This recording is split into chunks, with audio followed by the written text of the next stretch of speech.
Activision and Infinity Ward are slowly killing this entire franchise.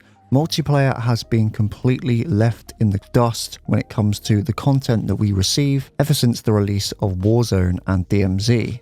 This game was touted as one of the most advanced Call of Duties ever, with over 3,000 developers and 3 years to develop, yet there is nothing to show for it. We recently got a look at what we will be receiving for the Season 2 of Modern Warfare 2. And all I can say is what they've advertised for Season 2 with some of the content that we're going to be getting in this game, it is already looking extremely bleak, especially when it comes to the multiplayer side of this game, which I know is what a lot of you guys originally bought this game for.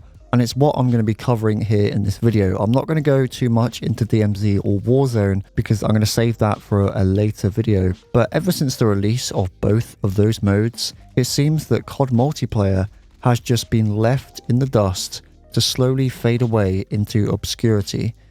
Call of Duty would be nowhere as successful as it is today if multiplayer did not exist. And it seems that the core community that made Call of Duty what it is, the people that enjoy the multiplayer, the traditional 6v6 game modes, have basically just been slapped in the face by Activision and Infinity Ward because they no longer care about this mode or about us as a community. Instead, they rather funnel all of their efforts into the free-to-play game modes like DMZ and Warzone, whilst forgetting about the people that actually paid for a premium experience in this game. And I say the word premium in quotes because this game is mediocre at best, especially when you compare it to some of the Call of Duty titles that we've received in the past. But what I really want to focus on in this video is the Season 2 announcement and go over some of the quote-unquote new content that we are going to be receiving in just a few days. So what you're looking at here is the official Season 2 announcement. I want you to focus on the Modern Warfare 2 section to the right, which is most of the multiplayer content that we will be getting. So to start off, they've introduced a ranked play, which I've already went over this, but I don't think it makes any sense to introduce a ranked play mode into a game that has SBMM as heavy as this in casual matches, because what's the point when basically every casual match you play is just a hidden ranked game with absolutely no rank to show for it. What they should have done is assigned ranks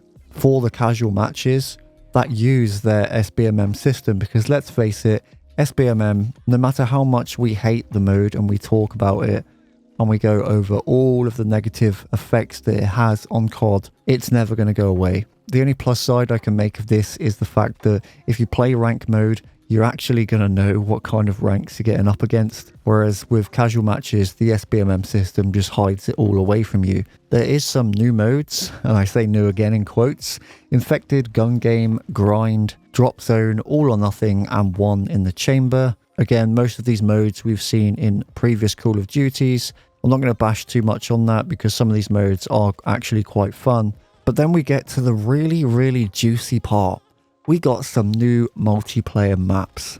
And I really do love that word new. It just seems that Infinity Ward and Activision don't actually know what it means.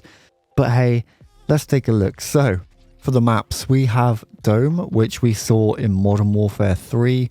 Again, Activision pulling that recycled content because they don't know how to create anything new and good. The museum map that was pulled from the beta, and then 2 battle maps. Ooh. Can't wait to see how much reused content will be in them. A few new weapons that honestly don't even look interesting either. We have the Hemlock, an assault rifle, a shotgun, the crossbow, the katanas, and then another most probably useless marksman rifle to be ranked up and never touched again. And then a whole bunch of useless and ridiculous cosmetics just to add to the filler for the complete lack of content that we are actually getting. Because I bet people can't wait to spend £20 on the Ballistic Love Tracer Pack.